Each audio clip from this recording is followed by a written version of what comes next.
Happened to your child that made you realize nuclear was the only option? When my daughter was 13, she suddenly became extremely excited about going to school. This was the same girl who 2 weeks ago tried to play dead to skip class. So, naturally, I asked her why the change. Oh, I now have Mr. Davidson for history every day. His class is super fun. I smiled, glad she was finally not hating school. I didn't think much about it again until a week later, when Emma started setting her alarm 30 minutes earlier, just to pick out the perfect cutscene outfit. It's not like Emma never cared about her appearance, but she was always fine with just throwing the first clean thing on.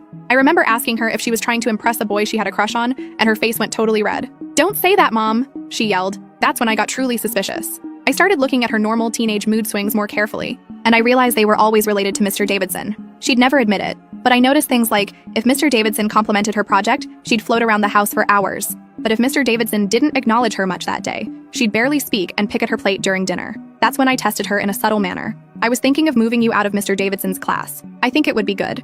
You can't do that, she yelled before I could even get my words out. I stared at her blankly. But why not? I asked. Silence. Deafening silence. She didn't say a word, just stood up and beelined straight for her room, pulling up her phone to text someone before she even reached the stairs. This was Emma, my girl who just 2 months ago didn't care about a single school-related thing. She was always extremely open about everything too. So this was a huge problem. That night, I crept into her room and searched through her phone. I know this was a huge violation of privacy, but I truly felt like I had no choice.